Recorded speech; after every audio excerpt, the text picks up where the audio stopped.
When a terrified waitress spills wine on the city's most dangerous crime boss, she expects violence. Instead, she gets something far more dangerous, his complete attention. Lena Voss has spent her entire life trying to be invisible, her crippling shyness a shield against a world that never noticed her anyway. But one clumsy mistake in an upscale restaurant changes everything when Adrian DeLuca doesn't just see her, he claims her. Now this painfully shy girl must navigate a world of power, danger, and a man whose gentle touch hides an empire built on fear. Stay until the end to see how an invisible girl becomes irreplaceable. Hit that like button and comment your city so I can see how far Lena's story travels. The crystal chandelier above table 7 cast dancing shadows across white linen, and Lena Voss wished she could disappear into one of them. Her hands trembled as she balanced the tray. 3 glasses of Bordeaux, each costing more than her weekly rent. The private dining room at Aurelio's hummed with quiet power, the kind of wealth that didn't need to announce itself. Lena had been working here for 6 months, and she'd perfected the art of being invisible. Head down, voice soft. Never, ever make eye contact. "You got this, Lena," she whispered to herself, the words barely audible. Her therapist said positive affirmations helped with anxiety. They didn't. The kitchen doors swung open behind her, and she flinched. Marco, the head waiter, shot her an impatient look. "Table 7's waiting. Move." Lena's pulse quickened. Table 7. The private room. The one Chef Bernard had warned the entire staff about this morning, his usually jovial face drawn tight with something that looked like fear. "Whatever you do, don't screw this up," he'd said, his accent thicker than usual. "These aren't regular guests." She'd wanted to ask what he meant, but the words had stuck in her throat like they always did. Instead, she'd nodded and retreated to her station, making herself small. Now, as she approached the heavy oak door, her heart hammered against her ribs. Through the frosted glass, she could make out shapes, 3 men seated at the round table, their conversation a low rumble. She raised her hand to knock, then froze.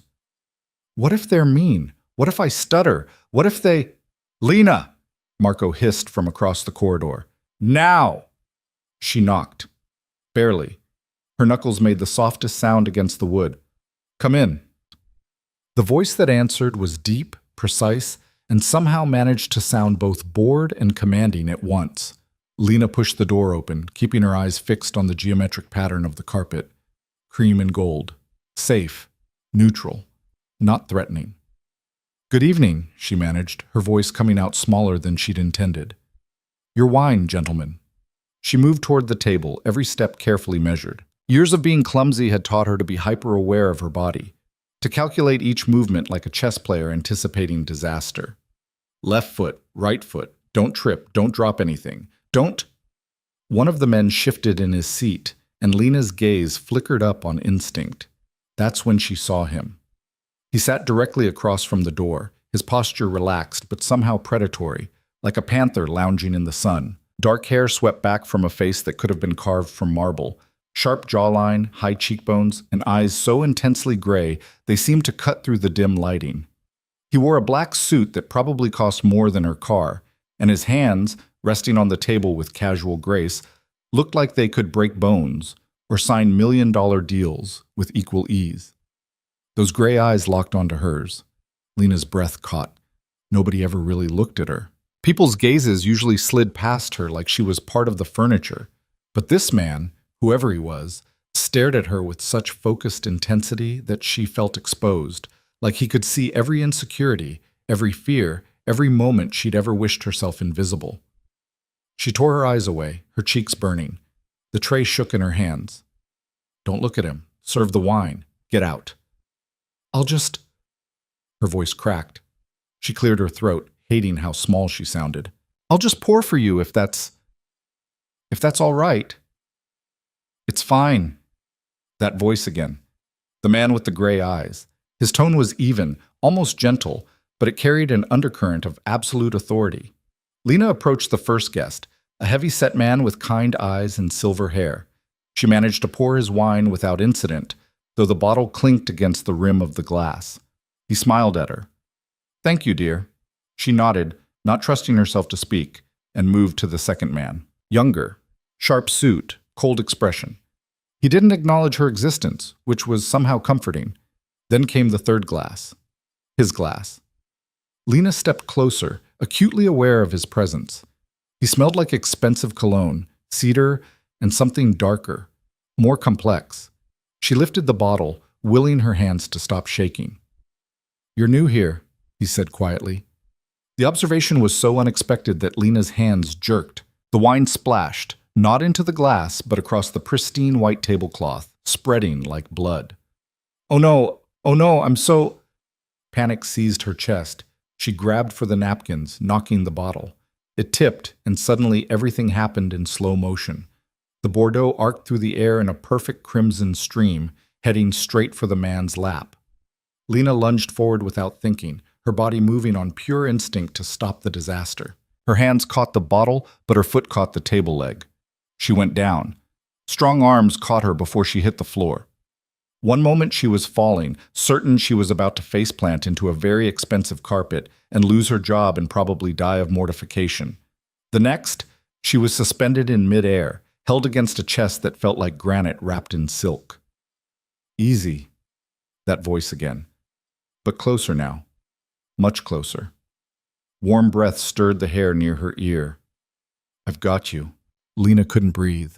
Her face was pressed against his jacket, some kind of fabric so soft it had to be designer, and his arms encircled her with a strength that was both terrifying and oddly reassuring. She could feel his heartbeat, steady and slow, while hers raced like a trapped bird. "I'm sorry," she gasped against his chest. "I'm so sorry. I didn't mean to—" "Look at me." It wasn't a request.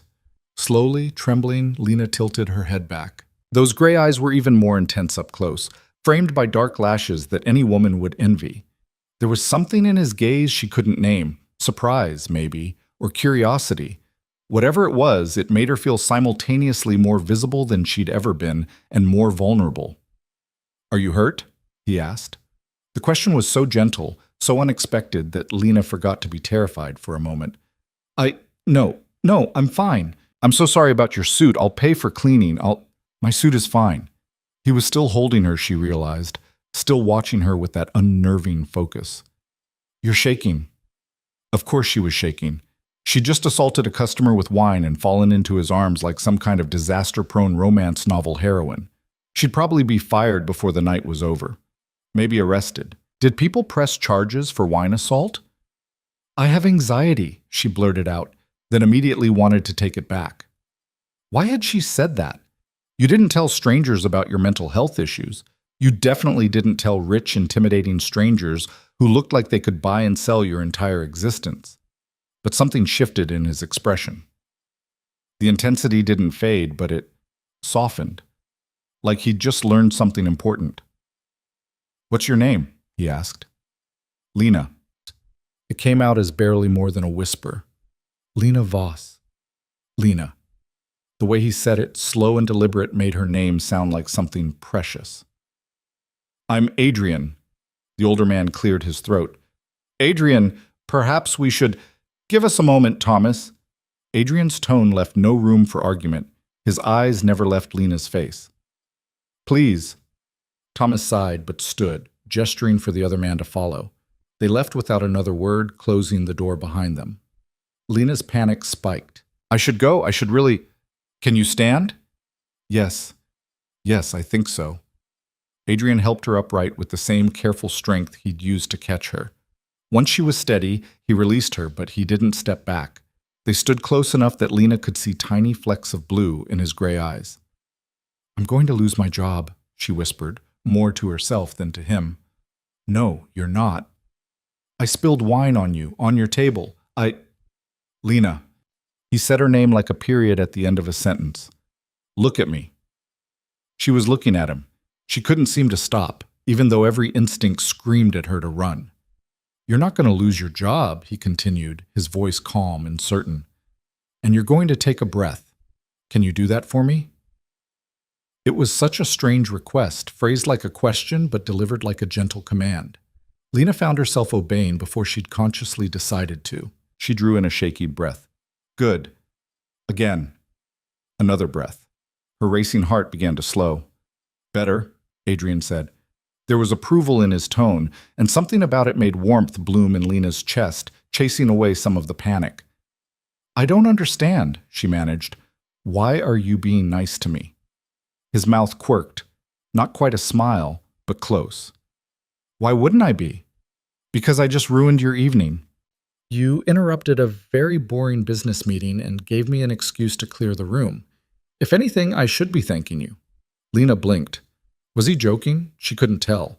His expression was difficult to read, all sharp edges and controlled intensity. I still need to clean up the mess, she said, glancing at the wine-stained tablecloth with renewed horror. Leave it. But, Lena. There it was again, her name spoken with that careful precision. How long have you worked here? The change in subject threw her. 6 months. And do you like it? It's fine. It's a good job. That's not what I asked. She fiddled with her hands, a nervous habit she'd never been able to break. The people are nice. Chef Bernard taught me how to tell expensive wine from cheap wine. Marco's strict, but he's fair. And I like that I can work evening shifts because I do online classes during the day.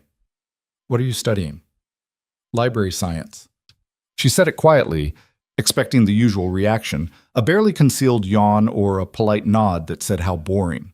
But Adrian's eyes brightened with genuine interest. You want to be a librarian? I like books. They're safe. Lena immediately regretted the words. They made her sound pathetic. Safe how? No one had ever asked her to elaborate before. She found herself answering honestly, her voice soft but steady. Books don't judge you. They don't expect you to be someone you're not. And libraries are quiet, predictable. You know exactly what you're supposed to do. Organize, help people find what they need, create order. There's no surprises. You don't like surprises. It wasn't a question. Lena shook her head anyway. What happened tonight, me catching you, was that a bad surprise? The question was unexpectedly perceptive. Lena considered it, tilting her head slightly. I don't know yet, she admitted. Usually when I mess up, people get angry. You didn't get angry. No, Adrian agreed. I didn't. Why not? He studied her for a long moment, and Lena had the unsettling feeling he was seeing far more than she wanted to reveal. Because anger would have frightened you, he said finally. And you're already frightened enough. The observation was so accurate it stole her breath. She looked away, focusing on the wine-stained tablecloth. I should really go, she whispered. Your friends are waiting. They're business associates, not friends. And they can wait. I don't want to keep you. Lena. He waited until she met his eyes again. Do you know who I am? The question sent a chill down her spine. There was something in the way he asked it, casual on the surface but weighted underneath. No, she admitted. Should I? Something flickered in his expression. Surprise? Relief? Most people in this city know my name. I don't pay attention to those things. Celebrity stuff, I mean, or business news. I mostly just read fiction and try to stay off social media because it makes my anxiety worse. Adrian laughed. Actually laughed. It was a brief, rough sound, like he was out of practice, but it transformed his face. For a moment, he looked younger, less dangerous. You're unlike anyone I've ever met, he said, and it sounded like a compliment. Lena didn't know what to say to that. She twisted her hands together, her default response when conversation became too intense. I really should clean up, she tried again. If you insist. Adrian stepped back, finally giving her space. But I want you to know something first. Okay? You apologize too much. You haven't done anything wrong. I spilled wine. An accident, not a crime. His gray eyes held hers with that unsettling intensity. You don't need to make yourself smaller, Lena. Not around me. The words hit her like a physical thing, landing somewhere deep in her chest where they had no business being. How had he seen that? How had this stranger identified her most fundamental survival strategy in the span of a 5-minute conversation? Before she could formulate a response, he reached into his jacket and pulled out a business card. The motion was smooth, practiced. He held it out to her. Take this. Lena stared at the card like it might bite her. Why? Because I'd like to see you again. Her heart stuttered. What? Have dinner with me. Tomorrow night. I work tomorrow night. Call in sick. I can't do that. I've never called in sick. Then I'll come here. What time is your shift? 5 to midnight, but you can't, that's not. Lena's thoughts tangled themselves into knots. Was this actually happening? Men didn't ask her out. Men barely noticed her. And this wasn't just any man. This was someone who commanded rooms with his presence, who probably had models and actresses falling at his feet. I don't understand, she whispered. Why would you want to have dinner with me? Adrian tilted his head, considering the question with the seriousness it probably didn't deserve. You interest me, he said simply. That doesn't happen often. But you don't know me, which is why I'd like to have dinner, to get to know you. It was logical, reasonable, and absolutely terrifying. I'm not very interesting, Lena heard herself say. I'm actually quite boring. I spend most of my free time reading or organizing my bookshelves by color, and I hate loud restaurants, and I can't do small talk, Lena, Adrian's voice cut through her spiraling thoughts. You're doing that thing again. What thing? Making yourself smaller, listing reasons I shouldn't want to know you. He took a step closer, not threatening, not crowding, just closer. What if I told you that organizing books by color sounds calming, that I also hate loud restaurants, that small talk is a waste of time? I'd say you were being nice. I'm not nice, Adrian said, and there was truth in those 3 words. Something dark and honest. I'm many things, Lena Voss, but nice isn't one of them. When I say you interest me, I mean it. Lena wanted to believe him. That was the dangerous part. Some long-buried piece of her, the part that used to dream before life taught her to stop, wanted desperately to believe that this impossible man found her worth knowing. Take the card, Adrian said softly. You don't have to call, but I hope you will. Her hand moved before her brain could stop it. The cardstock was heavy, expensive. Embossed lettering read, Adrian DeLuca, DeLuca Enterprises. There was a phone number, nothing else. DeLuca, she repeated, the name familiar, but she couldn't place why. You really don't know, do you? Adrian's expression was unreadable. Know what? He studied her for another long moment, then shook his head slightly. Nothing, for now. The door opened and Thomas poked his head in. Adrian, we're running out of time. I know. Adrian's eyes never left Lena's. I'll be right there. Thomas disappeared again. I should let you get it back to your meeting, Lena said, clutching the card like a lifeline. Unfortunately, yes. Adrian moved toward the door, then paused. Lena? Yes? That thing you said about books being safe because they're predictable? His voice dropped lower. Life isn't a book. The best parts are the ones you don't see coming. He left before she could respond, his footsteps silent on the carpet despite his size. Lena stood alone in the private dining room, surrounded by spilled wine and the lingering scent of cedar cologne, holding a business card that felt like it weighed 1,000 pounds. What the hell had just happened? The rest of her shift passed in a blur. Chef Bernard took one look at the wine-stained tablecloth and the untouched glasses and opened his mouth to deliver what Lena was sure would be a legendary lecture. But then Marco appeared, whispered something in his ear, and Bernard's face went pale. Clean it up and forget about it, he muttered to Lena, then disappeared into the kitchen. Marco helped her carry out the mess, his usual efficient movements sharp with tension. Marco? Lena ventured as they loaded the tablecloth into the laundry bin. What did you tell Chef? That you had an accident at DeLuca's table and he didn't complain. Marco's voice was tight. Which is either the luckiest break of your life or... He cut himself off, shaking his head. Or what? Nothing. Just be careful, Lena. Before she could ask what he meant, Marco was gone, leaving her with more questions than answers and a business card burning a hole in her apron pocket. By the time midnight rolled around, Lena's feet ached and her head throbbed with the beginning of a tension headache. She changed out of her work clothes in the employee bathroom, pulling on jeans and her favorite oversized sweater, gray, soft, anonymous. The business card fell out of her apron when she folded it, Adrian DeLuca. She pulled out her phone and typed the name into the search bar before she could talk herself out of it. The results loaded, and loaded, and loaded. Lena's hands went numb. Adrian DeLuca wasn't just wealthy, he wasn't just powerful.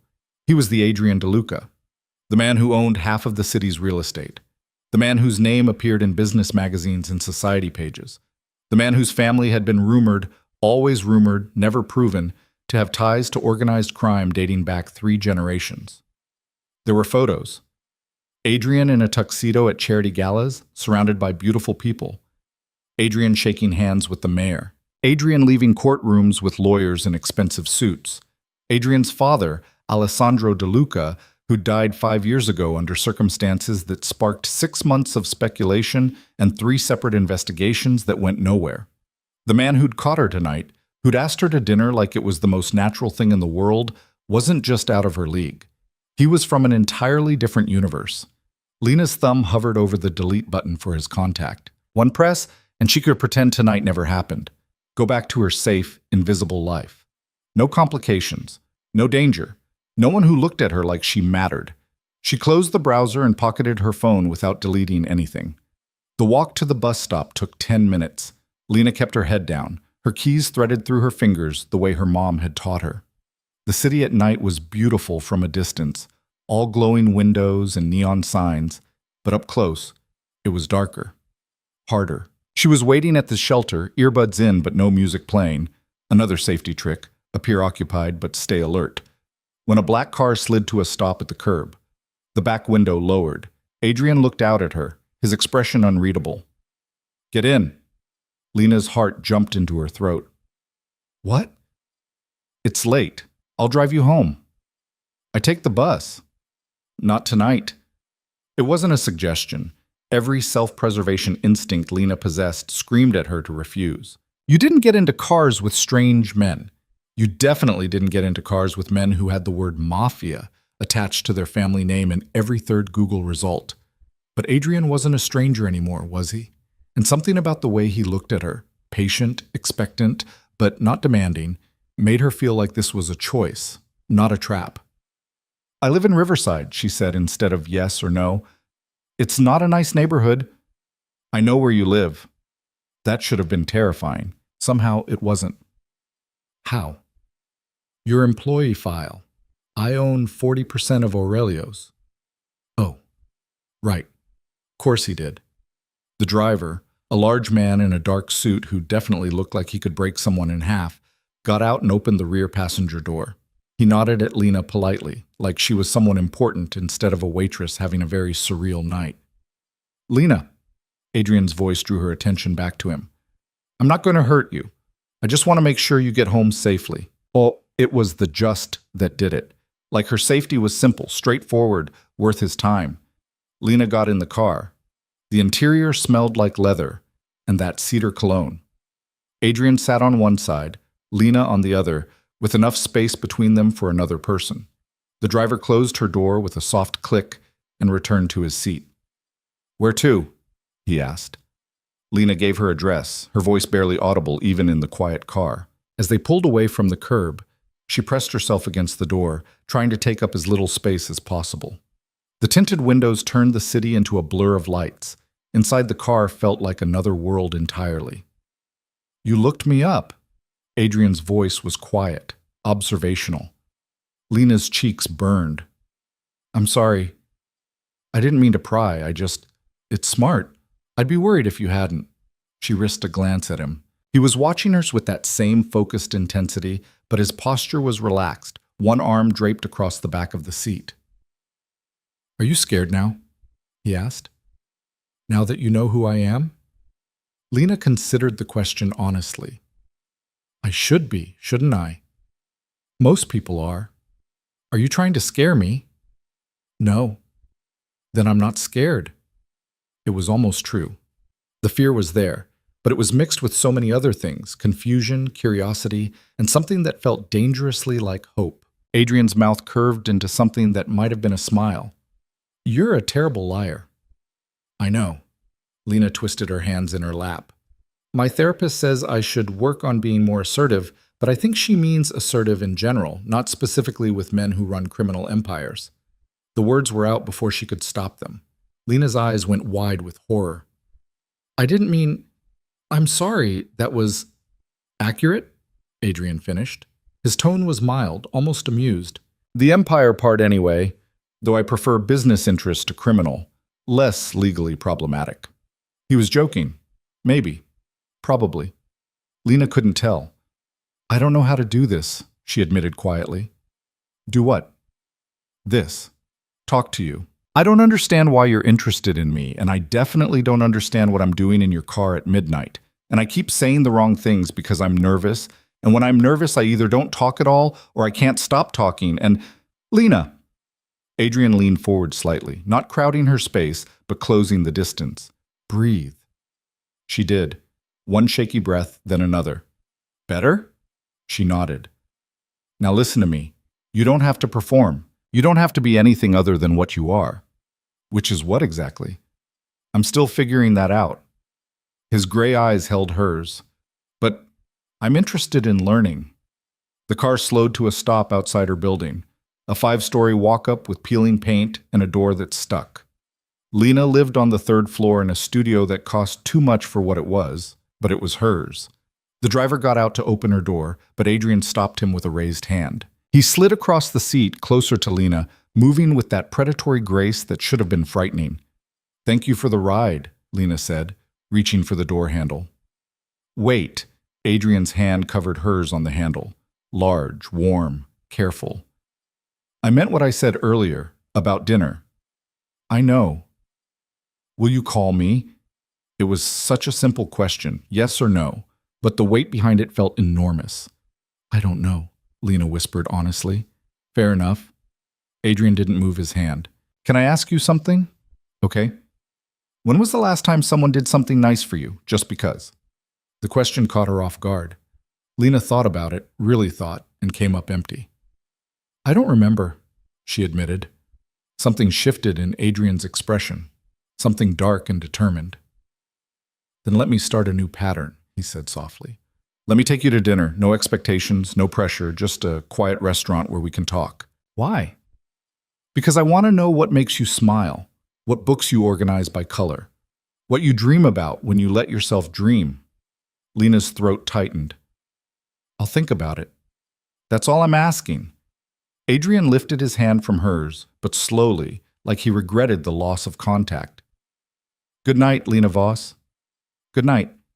She got out of the car on shaking legs, the driver nodding to her as she passed. The car didn't leave until she was inside the building, through the sticky door, and climbing the stairs. When she reached her apartment, Lena pressed her back against the closed door and slid down to the floor, her heart racing. Adrian DeLuca had asked her to dinner. Adrian DeLuca, who could probably have anyone he wanted.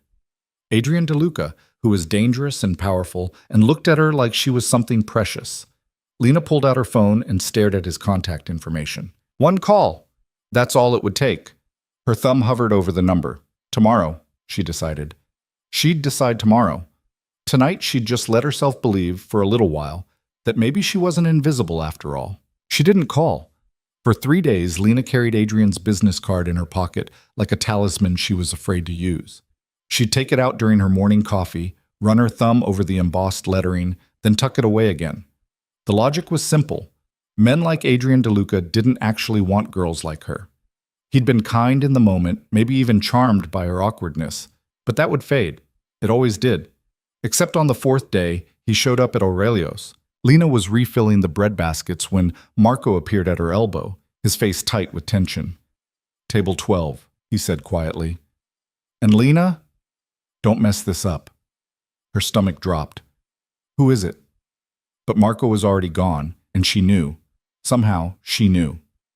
Adrian sat alone at a corner table, his dark suit pristine, his posture relaxed but alert.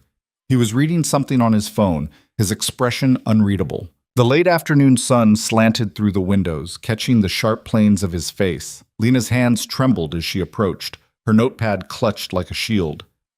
Good evening, she managed, her voice barely above a whisper. Can I start you with something to drink? Adrian looked up, and those gray eyes locked onto hers with the same intensity she remembered. Lena. Hi. It came out small, uncertain. You didn't call. Heat flooded her cheeks. I was going to.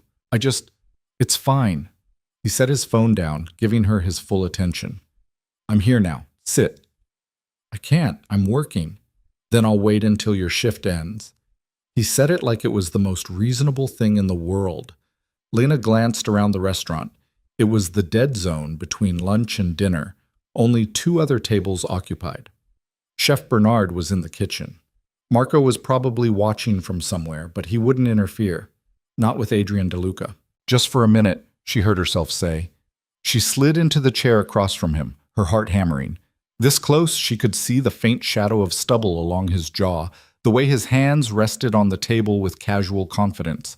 He wore a watch that probably cost more than her yearly tuition. "Why didn't you call?" Adrian asked, his tone curious rather than accusatory. Lena twisted the corner of her notepad. "Honestly? Always. Because I looked you up, really looked you up. And I saw the kind of women you're photographed with at those charity events. Models, actresses, people who know how to exist in your world." She forced herself to meet his eyes. "I'm not those people. I eat cereal for dinner, and I haven't been to a party in 2 years because crowds make me panic. You'd be bored with me in 5 minutes." Adrian leaned back, studying her. "Are you finished?" "What?" "Listing reasons I should lose interest. Are you done?" Lena's breath caught. "I'm being realistic." "You're being afraid." He said it gently but firmly. "There's a difference. Maybe fear is realistic when someone like you pays attention to someone like me." "Someone like me," Adrian repeated, his mouth quirking. "You mean wealthy, connected, dangerous?" The last word hung between them like a challenge. "All of that," Lena admitted. "And someone like you means what? Quiet? Anxious? Working your way through college while serving entitled assholes their overpriced wine?" He tilted his head. "Tell me, Lena, which one of us sounds more dangerous? The man who's honest about who he is, or the woman who keeps pretending she's less than she is?" The observation stole her breath. No one had ever called her on that particular defense mechanism before. "I'm not pretending," she whispered. "Yes, you are. Every time you apologize for existing. Every time you make yourself smaller so others feel bigger." Adrian's voice dropped lower, more intimate. "I noticed something about you that night. Want to know what it was?" Lena nodded, not trusting her voice. "You didn't shrink when you talked about books. Your whole demeanor changed, your voice got stronger, your hand stopped shaking. For just a moment, you forgot to be afraid." His gray eyes held hers. "That's the woman I want to have dinner with, the one who forgets to apologize. That woman doesn't exist very often. Then I'll wait for her to show up." He said it like a promise. Lena's throat tightened. She wanted to believe him. That was the terrifying part. How much she wanted this to be real. "I don't understand what you want from me," she said quietly. "Right now? Just dinner. A conversation. Time with someone who doesn't want something from me." "Everyone wants something from you." "Exactly." Adrian's expression darkened slightly. "Money, connections, access. I can't remember the last time someone looked at me without calculating what I could do for them." "But you don't know me. I could want those things too." "Do you?" Lena considered the question honestly. "No, I just want to finish my degree and maybe find a job at a library where people leave me alone with the books." "See, that's what I want." "What, someone with pathetically small ambitions?" "Someone real." He leaned forward, and Lena caught that cedar scent again. "Have dinner with me tonight, after your shift. I know a place, quiet, private, no crowds. We'll talk about books. Nothing else if you don't want to." "Adrian." "One dinner, Lena. If you hate it, I'll never bother you again. But if you don't hate it..." He let the sentence trail off, the implication clear. Marco appeared at her elbow before she could answer. "Lena, we need you in the kitchen." It was a lie. They both knew it, but it gave her an escape route. "I have to go," she said, standing quickly. Too quickly.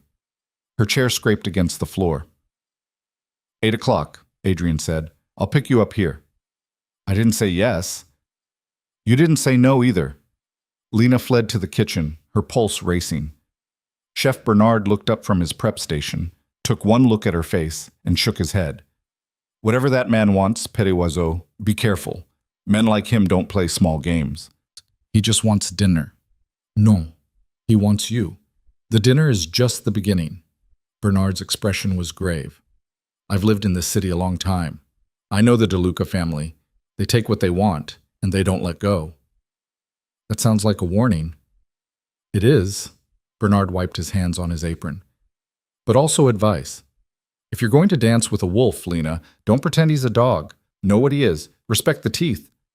The rest of her shift crawled by. Lena kept glancing at table 12, but Adrian had left shortly after their conversation, leaving enough cash to cover a meal he hadn't ordered, plus a tip that made her eyes water. At 7:45, she changed in the bathroom, staring at her reflection with something close to despair. Jeans and a sweater. That's all she had. No little black dress, no heels, no jewelry, beyond the cheap silver studs her mom had given her for her 18th birthday. She looked exactly like what she was, a broke college student pretending to be brave. You can still back out, she told her reflection. Just leave through the back. He'll get the message.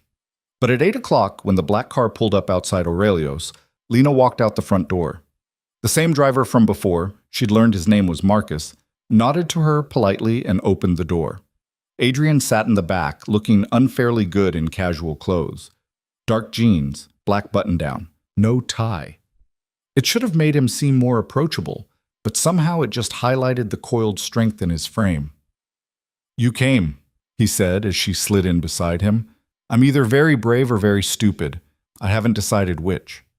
Can it be both?" Despite her nerves, Lena smiled. I guess it could. The restaurant was in a part of the city she'd never seen, upscale but not ostentatious, tucked away on a quiet street. The interior was all warm wood and soft lighting, with tables spaced far enough apart for privacy. A hostess greeted Adrian by name and led them to a corner booth. "No one will bother us here," Adrian said as they sat. "The owner is discreet. Does that mean he's afraid of you or loyal to you?" "Both, probably." At least he was honest. Lena picked up the menu, trying not to flinch at the prices. Everything was market price, which meant if you had to ask, you couldn't afford it. "Order whatever you want," Adrian said, watching her with those unsettling gray eyes. "And before you argue, this is my invitation. Let me do this. I'm not used to people doing things for me." "I know. That's part of why I want to." A waiter appeared, older, professional, utterly unobtrusive. He took their order. Lena chose the simplest pasta dish she could find. Adrian ordered something in Italian that she didn't catch, and disappeared. Then they were alone, and Lena's anxiety spiked. "So," she said, because silence felt worse. "Books. You said we'd talk about books. Tell me about your favorites." It was an easy question, a safe one, and Lena found herself relaxing slightly as she answered. She told him about her love of fantasy novels, stories where ordinary people discovered they were extraordinary, about her collection of vintage hardcovers from estate sales, about the specific smell of old bookstores, dust and paper and possibility. Adrian listened, really listened. He didn't check his phone or let his attention wander. He asked questions that proved he was actually paying attention, not just waiting for his turn to talk. "What about you?" Lena asked finally, emboldened by wine and the way he was looking at her. "Do you read?" "When I have time. Mostly history, biographies." "Of who?" "Men who built empires." A slight smile. "I like understanding how power works, how it's taken, and how it's kept." "That's kind of dark." "I'm kind of dark, Lena." It should have scared her. Instead, it felt like honesty. Their food arrived, and Lena was grateful for something to do with her hands. The pasta was incredible, silky and rich, with flavors she couldn't begin to name. She ate slowly, savoring each bite, aware of Adrian watching her. "What?" she asked, self-conscious. "You enjoy things fully. No pretense." He took a sip of wine. "Most people in my world perform. They eat expensive food because it's expensive, not because it tastes good. You actually care about the taste. Is that weird?" "It's refreshing." Lena set down her fork, gathering courage. "Can I ask you something?" "Anything." "Why me?" "Really?" "Because I've been trying to figure it out, and I keep coming up empty. I'm not exciting. I'm not mysterious. I'm anxious and awkward, and I'll probably say the wrong thing 6 more times before dessert." Adrian was quiet for a long moment, his expression thoughtful. "You want the truth?" he asked finally. "Always. I'm tired." He said it simply, But there was weight behind the words. Tired of people who want to use me. Tired of conversations that are really negotiations. Tired of women who see a bank account instead of a person. He met her eyes. You fell into my arms because you were trying to catch a wine bottle, not because you engineered it, not because you saw an opportunity. You were just real. Clumsy and real, and so determined to apologize that you forgot to be calculating. So you're interested in me because I'm a disaster? I'm interested in you because you're honest. Even your anxiety is honest. You don't weaponize it, you just live with it. His voice softened. And because when I caught you, you didn't try to turn it into something it wasn't. You just let yourself be held. Lena's chest tightened. I didn't know what else to do. Most people would have found a way to leverage it. You just blushed and apologized. Adrian leaned back, his gaze never leaving hers. I've spent my entire life around people who take. You're the first person in a long time who seems content just to be. That's a lot of pressure to put on one very boring dinner date. This isn't boring. I haven't said anything interesting. You told me you organize books by color. That's the most interesting thing I've heard all week. Lena laughed. She couldn't help it. The sound surprised her, bubbling up from somewhere genuine. Adrian's expression shifted, something warm replacing the usual intensity. There it is, he murmured. What? The woman who forgets to apologize. They talked through dessert, some chocolate thing that Lena was pretty sure violated several laws of physics with its richness. She told him about her online classes, her dream of running a small-town library someday. He told her about growing up in a family where business and loyalty were the same thing, where power was inherited like eye color. Do you like it? Lena asked. The business, the empire. Adrian considered the question carefully. I'm good at it. That's not the same as liking it. What would you do if you could do anything? No one's ever asked me that. Really? Really? He traced the rim of his wine glass. I think I'd restore old buildings, historic properties that developers want to tear down, save pieces of the past. That's beautiful. It's impractical. Why can't you do both? Because the empire, as you call it, requires focus, dedication.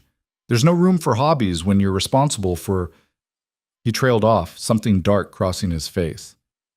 For what? Everything. The word came out heavy. Final. Lena wanted to ask more, but the waiter appeared with the check. Adrian handed over a black card without looking at the total. In the car afterward, Marcus drove them through the city, and Lena watched the lights blur past. She felt full, not just from dinner, but from conversation, from being seen. Thank you, she said quietly. For tonight. It was nice. Nice. Adrian's mouth quirked. Damning with faint praise. I didn't mean... Lena. He shifted closer, and suddenly the space between them felt charged. I'm going to ask you something, and I want you to answer honestly. Can you do that? Her heart rate kicked up. Okay. Do you want to see me again? The question was simple. The answer should have been too. But Lena's mind spun with all the reasons this was a terrible idea. He was dangerous, powerful, from a world she didn't understand. Getting involved with him would complicate her simple, quiet life in ways she couldn't predict. But when she looked at him, really looked, all she saw was the man who'd caught her when she fell, who'd asked about her books, who'd listened like her words mattered. Yes, she whispered. I do. Even knowing what I am? I don't know what you are. Not really. Just what the internet says, and the internet says a lot of things that might not be true. Some of it is true. Which parts? Adrian's jaw tightened. The parts about my family, the business we built, the connections we maintain. Are you asking if I'm afraid? I'm asking if you should be. Lena thought about Chef Bernard's warning. Respect the teeth. But fear and respect weren't the same thing, were they?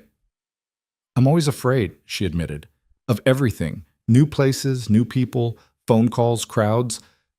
This is just one more scary thing on a very long list. That's not an answer. I know. She met his eyes. But it's the only one I have right now. Adrian studied her for a long moment, then nodded slowly. Fair enough. The car stopped outside her building. Marcus got out, but Adrian touched her arm gently before she could follow. Lena, she turned back. I'm going to pursue this. You, us, whatever this becomes. His voice was low, serious. But I need you to understand something. My life is complicated. There are parts of it that aren't safe, aren't clean. If we do this, if you let me into your life, things will change. Change how? I don't know yet, but they will. He brushed a strand of hair from her face, the gesture so gentle it made her breath catch. So I'm giving you a choice right now. We can end this here. I'll make sure no one bothers you. You can go back to your books and your quiet life, and I'll just be a strange story you tell someday. Or you trust me. Let me show you what this could be. His thumb traced her cheekbone barely a touch. But once you're in, Lena, I won't want to let you go. That's not a threat. It's a warning. Her therapist would tell her to run. Every rational part of her brain screamed that this was too much, too fast, too dangerous. But Lena had spent her whole life being rational, being careful, being invisible. And look where it had gotten her, alone, anxious, half-living. I choose or, she whispered.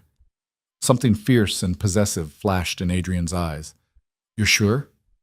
No, but I'm choosing anyway. He kissed her then. Not the careful, gentle kiss she'd expected, but something deeper, claiming. His hand cupped the back of her neck, holding her close as his mouth moved against hers with devastating certainty. Lena made a small sound, surprise or surrender, she couldn't tell, and Adrian swallowed it, his other hand coming up to frame her face.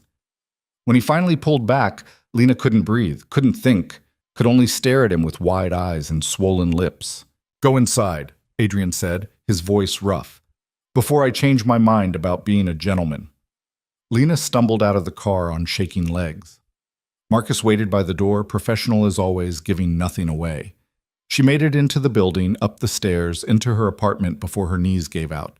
She'd just agreed to date a man who'd essentially admitted to being everything the rumors said he was.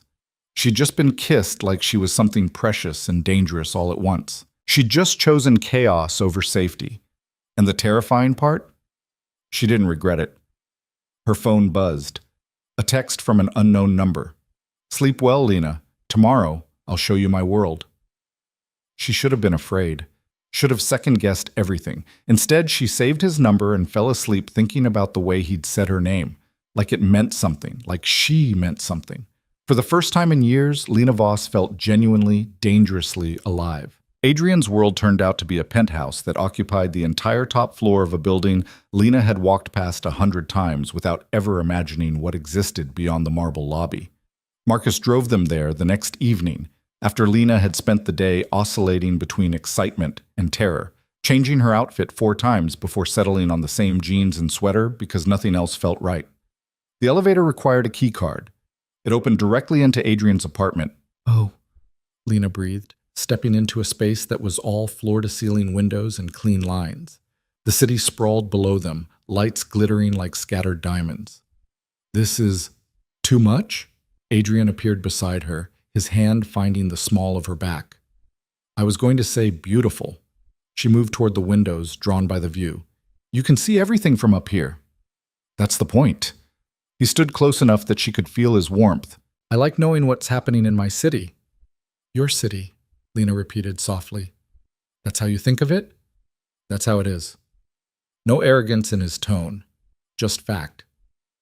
My family built half these buildings. We own stake in most of the businesses. We employ thousands of people. The city runs on DeLuca money, whether people admit it or not. Lena turned to face him. Does that ever feel like too much weight? Adrian's expression shifted, something unguarded flickering across his features. Every single day. The honesty in those 3 words made her chest ache. She reached out without thinking, her fingers brushing his jaw. Adrian went still, his gray eyes intense on hers. You don't have to perform for me either, Lena said quietly. I know you told me that, but it goes both ways. You don't have to be the Empire right now. You can just be Adrian. I'm not sure I know who that is anymore. Then we'll figure it out together. He caught her hand, pressing a kiss to her palm that sent heat racing up her arm. You're dangerous, Lena Voss. Me? I can barely order coffee without rehearsing. That's what makes you dangerous. You don't know your own power. His thumb traced circles on her wrist. Come on, I want to show you something. He led her through the apartment, past a kitchen that looked like it belonged in a magazine, a living room with furniture that probably cost more than her car, down a hallway lined with black and white photographs. Lena paused at one, a candid shot of a man who looked like an older version of Adrian. Your father? She asked. Yes. Adrian's voice was neutral, but something tightened around his eyes. You look like him. Everyone says that. I'm not sure it's a compliment. Lena studied the photograph. The elder DeLuca had the same sharp features, the same intense gaze, but there was a hardness there that Adrian didn't quite have. Not yet, anyway. Were you close?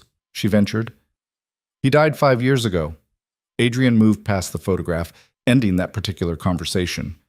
This way. The room he brought her to was nothing like the rest of the apartment. Where everything else was modern and minimalist, this space was warm, lived in. Bookshelves lined every wall, floor to ceiling, crammed with volumes that ranged from leather-bound classics to dog-eared paperbacks. A worn leather chair sat in the corner, a reading lamp beside it. Lena's mouth fell open. You have a library! I told you I read. Adrian leaned against the doorframe, watching her reaction. Not as much as I'd like, but yes. She moved into the room like it was sacred space, running her fingers along the spines. History, like he'd said. Biographies of everyone from Alexander the Great to modern business moguls. But also fiction, more than she'd expected. Mystery novels. Literary fiction. Even some fantasy. You have Tolkien, she said, pulling out a battered copy of The Fellowship of the Ring. Read it when I was 12. 3 times. Lena turned to stare at him. Really? Why do you sound so surprised? Because you're this intimidating crime lord and you read about hobbits. Adrian's mouth quirked. Even crime lords were kids once. She put the book back carefully, moving to another shelf. Can I ask you something? You keep asking permission. Just ask, Lena. The things people say about your family, about the business, how much of it is true? The question hung between them. Adrian was quiet for so long that Lena thought he might not answer. Then he pushed off the doorframe and moved to stand beside her, close enough that their shoulders almost touched. Most of it, he said finally. The DeLuca family has interests in construction, real estate, waste management, and entertainment. Some of those interests are completely legitimate. Others exist in gray areas, and some— He paused. Some would be illegal if anyone could prove them. Like what? Like I'm not going to tell you details that could put you at risk. His voice was firm. But I won't lie to you either. My father built an empire on knowing the right people and making the right deals, and not all of those deals happened in boardrooms. You mean he was part of organized crime? I mean he understood that power isn't just about money, it's about loyalty, fear, knowing what people want and what they're willing to do to get it. Adrian turned to face her fully. He taught me everything about how this world really works, the parts they don't put in business school textbooks. Lena's heart was racing, but not entirely from fear. There was something almost relieving about his honesty, the way he didn't try to sugarcoat or justify. Are you trying to scare me away? She asked. I'm trying to give you the truth. What you do with it is your choice. She thought about that, really thought about it. The smart thing would be to walk away, thank him for dinner, for the honesty, and go back to her safe, small life. But when she looked at Adrian, at the tension in his shoulders, the guarded hope in his eyes, all she could think about was how lonely it must be to live in a world where everyone wanted something from you and no one wanted to know you. I choose to stay, she said, but I have conditions. Something like surprise crossed his face. Conditions. You said your father taught you about power, what people want, what they'll do to get it. Lena forced herself to hold his gaze. I want you to teach me too. Why? Because I've spent my whole life being powerless, being invisible. And maybe that's safe, but it's also— She struggled for the right word.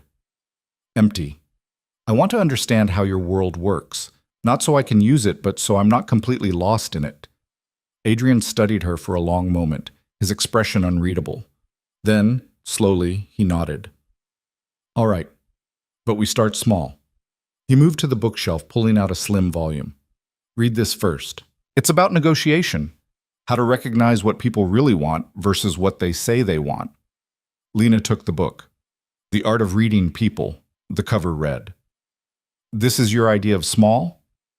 You want to understand power. First lesson. Power is information. Knowing what others don't. Seeing what they try to hide. His fingers brushed hers as he handed over the book. You're already better at it than you think. How do you figure that? You read me pretty well that first night. Saw past the suit and the reputation enough to get in my car. That takes instinct. Or stupidity. Sometimes they're the same thing. He smiled, and it transformed his face. Made him look younger, less burdened. Come on, I ordered dinner. They ate at his dining table, takeout from a Thai place that Adrian claimed made the best curry in the city. He was right. They sat across from each other, and Lena found herself relaxing despite the surreal nature of the situation. Here she was, eating pad thai with a man who'd just casually admitted to running criminal enterprises, and somehow it felt normal, comfortable even. Tell me about your family, Adrian said, watching her wrestle with chopsticks. Not much to tell. Mom died when I was 16, cancer. Dad left before that. I was 7 when he decided being a husband and father wasn't for him. She managed to capture a piece of chicken.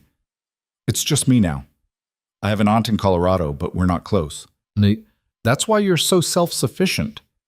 That's a nice way of saying I don't trust people to stick around. Is it wrong? Lena considered that. No, but it's lonely. Yeah, Adrian's voice was soft. It is. They finished eating, and Adrian led her to the living room. The leather couch was massive and surprisingly comfortable. He sat close enough that their thighs touched, and Lena felt hyper-aware of every point of contact. Can I ask you something now? Adrian said. Fair's fair. That night at the restaurant, when you fell, what were you thinking? Lena laughed, the sound surprised out of her. That I was going to die of embarrassment before I hit the floor, that I'd finally found a job I liked and I was about to lose it, that the universe really hated me. And when I caught you? The question was quieter, more intimate. Lena met his eyes, finding genuine curiosity there. I thought you were going to be angry, she admitted. Everyone's always angry when I mess up, but you weren't. You were... She struggled to find the word. Careful. Like I was something fragile. You are fragile, Lena. That's not an insult. It's just true. I'm tougher than I look. I know. That's what makes you interesting. His hand found hers, fingers threading through hers with easy confidence. Fragile doesn't mean weak. It means you've been broken before and you're still here, still trying. Something in Lena's chest cracked open. How do you do that? Do what? See things about me that I don't even see about myself.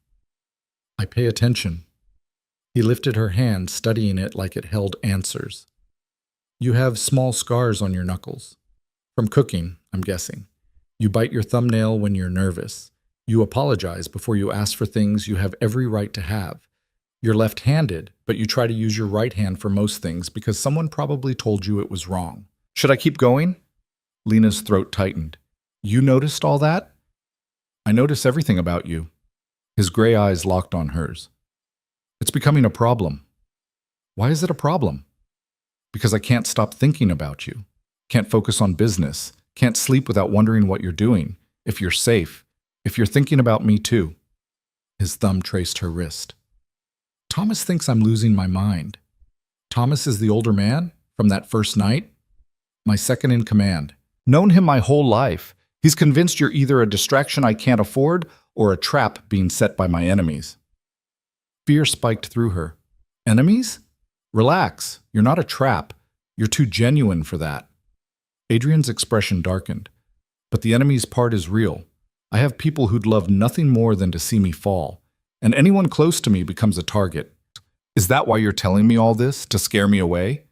I'm telling you because you deserve to know what you're walking into. He shifted closer, his free hand coming up to cup her face. I meant what I said in the car. If we do this, if you let me into your life, everything changes. I can protect you, but only if you trust me. Only if you listen when I tell you something's dangerous. Lena's heart hammered. You're really not doing a great job of making this appealing. I'm not trying to sell you on it. I'm trying to give you the choice with full information. His thumb brushed her cheek. You can walk away right now. I'll make sure you're safe, that no one bothers you, or you can stay, and I'll show you what it means to be mine. The possessiveness in that last word should have bothered her. Instead, it sent heat pooling low in her stomach. What does it mean? She whispered. To be yours? It means I keep you safe. It means no one touches you without going through me first. It means when you're scared, you call me. When you need something, you ask me. His voice dropped lower, rougher. It means I get to kiss you whenever I want, touch you, learn every single thing that makes you smile. That sounds intense. It is. I don't do things halfway, Lena. If you're mine completely. She should have been terrified, should have run screaming from the possessive edge in his voice, the barely controlled hunger in his eyes. But all Lena could think about was how no one had ever wanted her like this, how no one had ever looked at her like she was something worth claiming. I've never been anyone's before, she said quietly. Adrian's expression shifted, something fierce and protective flashing across his features. Never? She shook her head. I told you, I'm not exactly experienced in any of this. Define this. Dating, relationships. I've never, Heat flooded her cheeks. I've only been kissed twice. Once in high school by a boy who lost a bet, and once by you. Adrian's eyes darkened. You're telling me no one has ever... No. The word came out small, embarrassed. He was quiet for so long that Lena wanted to disappear into the couch cushions. This was it. The moment he realized she was too inexperienced, too naive, too much of a project. But then his hand slid to the back of her neck, pulling her closer. Good, he said, his voice rough. Then I'll be your first everything, your only. He kissed her before she could respond, slower than in the car but no less consuming. His mouth moved against hers with devastating patience, teaching her the rhythm. When his tongue traced her bottom lip, Lena gasped, and Adrian took advantage, deepening the kiss until she couldn't think, couldn't breathe, could only feel. His hand tightened in her hair, tilting her head to the angle he wanted. The control should have frightened her. Instead, it made her melt against him, trusting him to hold her up. When he finally pulled back, Lena was trembling. Adrian's breathing was rough, his eyes nearly black. You have no idea what you do to me, he murmured against her lips. I don't know what I'm doing at all, she admitted. I know. That's what makes it perfect. He pressed a softer kiss to her forehead. You're not performing, you're just feeling. Lena's hands had somehow ended up fisted in his shirt. She forced herself to let go, smoothing the wrinkled fabric. Sorry. Stop apologizing for wanting me. I don't... The protest died when she met his eyes. Okay. I do. Want you. Is that allowed? It's required. His mouth quirked. I want you to want me, Lena. I want you to need me. I want to be the person you think about when you can't sleep.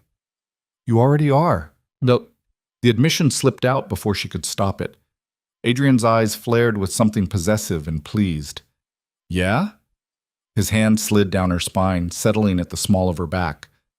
What do you think about? This, you. Whether this is real or if I'm going to wake up and find out I imagined it. She bit her lip. Whether you'll get bored once you realize I'm exactly as boring as I seem. Lena. He waited until she met his eyes. I've had interesting. I've had exciting. I've had women who knew exactly how to play the game, who understood power and used it. His thumb traced her jaw. You know what I never had? Real. Someone who blushes when I compliment her. Someone who doesn't want anything from me except my time. That can't be enough. It's everything. He kissed her again, gentler this time. Stay tonight. Lena's breath caught. Stay? Not like that. Not yet. Adrian's expression was serious. I want you in my bed, but only so I can hold you. Learn how you sleep. Wake up with you. His hand cupped her face. I'm trying to take this slow, but I also don't want you to leave. Can you understand that? She should say no. Should go home to her own bed, her own space, maintain some kind of boundary. But the truth was, she didn't want to leave either. didn't want to go back to her empty apartment and her anxious thoughts. "I don't have anything to sleep in," she said instead of no. Adrian's smile was slow and warm. "You can wear one of my shirts." 20 minutes later, Lena stood in Adrian's bathroom, a space bigger than her entire apartment, wearing one of his dress shirts. The fabric was soft, expensive, and fell to mid-thigh. She'd washed her face with his soap, brushed her teeth with a spare toothbrush he'd produced from somewhere, and now she stared at her reflection, wondering what the hell she was doing. "You're staying over at a crime lord's penthouse," she told her reflection, "in his shirt. This is your life now, apparently." When she emerged, Adrian was already in bed, bare-chested and scrolling through his phone. He looked up when she appeared, and something in his expression made her feel beautiful instead of awkward. "Come here," he said, setting the phone aside. Lena crossed to the bed, a massive thing with sheets that probably cost more than her rent, and climbed in beside him. Adrian immediately pulled her close, arranging her against his chest like she belonged there. "Comfortable?" he asked. "Your bed is ridiculous." "I'll take that as a yes." His hand stroked her hair, the gesture soothing. "Sleep, Lena. It's barely 10. Then rest. When's the last time you just rested?" She couldn't remember. There was always something to do, some anxiety to manage, some task that needed completing. But here, in Adrian's arms, with his heartbeat steady beneath her ear, Lena felt something she hadn't experienced in years. Safe. She must have drifted off, because the next thing she knew, Adrian was shaking her gently. "Lena, wake up." She blinked awake, disoriented. The room was dark except for the city lights filtering through the windows. Adrian sat beside her, fully dressed now, his expression tense. "What's wrong?" she asked, fear spiking. "I have to handle something. Thomas is outside. He's going to take you home." "What time is it?" 2 a.m. "I'm sorry. I wouldn't wake you, but I can't leave you here alone." His hand cupped her face. "Business emergency. Nothing for you to worry about." But she could see the tension in his shoulders, the hard set of his jaw. This wasn't just business. This was something dangerous. "Are you going to be okay?" she asked. Adrian's expression softened slightly. "I'll be fine. This is what I do." Lena sat up, Adrian's shirt bunching around her thighs. "Call me when you're done, so I know you're safe?" Something shifted in his eyes, surprise, maybe, or tenderness. "You're worried about me." "Of course I am." He kissed her then, hard and fast. "I'll call. Get dressed. Thomas is waiting." 10 minutes later, Lena was in the back of the car, still wearing Adrian's shirt under her sweater because she couldn't bring herself to take it off. Thomas drove in silence, his expression grim. "Is he really going to be okay?" Lena asked quietly. Thomas glanced at her in the rear-view mirror. Adrian's been handling situations like this since he was 20. He knows what he's doing. That's not an answer. "It's the only one I can give you." He paused, then added, "But for what it's worth, he's more careful now, since you." "I've known him less than a week." "Doesn't matter. You matter to him. That makes him vulnerable, but it also makes him sharper, more cautious." Thomas's eyes met hers in the mirror. "Take care of him, Miss Voss. He needs someone who doesn't want to use him." "I don't know how to take care of someone like Adrian." "You're already doing it, just by caring." He pulled up outside her building. "He'll call when it's safe." Lena let herself into her apartment, exhausted and wired at the same time. She checked her phone obsessively for the next 2 hours, alternating between pacing and sitting, wearing Adrian's shirt like armor. At 4:30 a.m., her phone rang. "Adrian?" "It's done." His voice was rough, tired. "Everything's fine." Relief flooded through her. "You're sure?" "I'm sure. Go back to sleep, Lena." "I can't. I'm too worried." A pause, then softer. "Want me to stay on the phone until you fall asleep?" "You don't have to." "I want to." She could hear him settling into a chair, the creak of leather. "Talk to me. Tell me about your favorite book." So she did. Curled up in her own bed, wearing his shirt, Lena told Adrian about the night circus, about magic and wonder and love that transcended normal rules. She talked until her voice grew drowsy, until words started to slur. "Sleep now," Adrian murmured. "I've got you." And somehow, impossibly, she believed him. When Lena woke the next morning, her phone showed the call had lasted 3 hours. There was a text waiting. Breakfast is being delivered to your apartment at 9. Eat. I'll pick you up at noon. We're going somewhere. She should have been annoyed at the high-handed command. Instead, she smiled. At exactly 9 a.m., someone knocked on her door. Lena opened it to find a delivery person holding bags from a cafe she'd never been able to afford. Coffee, croissants, fresh fruit. The note inside read, "You need to eat better." Alana took a picture of the spread and sent it to him with the caption, "Bossy." His response came immediately. "You have no idea. See you at noon." She ate breakfast feeling lighter than she had in months, wearing Adrian's shirt and wondering how her careful, quiet life had become something out of a story she'd read. But unlike the books, she had no idea how this one would end. And for once, that didn't terrify her. It excited her. The somewhere turned out to be a construction site on the edge of the city, where skeletal buildings reached toward a gray sky and the smell of concrete dust hung thick in the air. Lena stood beside Adrian's car, eyeing the muddy ground with doubt. "This is your idea of a date?" she asked. Adrian came around the car, hard hat in hand. "I want to show you something. Trust me?" She took the hard hat he offered. "That seems to be a recurring theme with you." "Is it working?" Lana settled the hat on her head, probably looking ridiculous. "Unfortunately, yes." His smile was quick and genuine. "Come on." He led her through the site, pointing out details she never would have noticed. The way the foundation was reinforced, the strategic placement of support beams, the bones of what would eventually become affordable housing units. "This is mine," Adrian said, stopping at the center of the construction zone. "Not DeLuca Enterprises. Mine. I bought this land 6 months ago. Paid cash, so there's no paper trail leading back to the family business." Lena turned in a slow circle, trying to understand. "Why?" "Because I'm tired of building monuments to wealth, luxury condos that sit empty because they're investments, not homes." His voice carried an edge she hadn't heard before. "This will be actual housing, rent-controlled, for families who work 3 jobs and still can't afford a decent place to live." "That's..." Lena struggled for words. "That's not what I expected." "What did you expect?"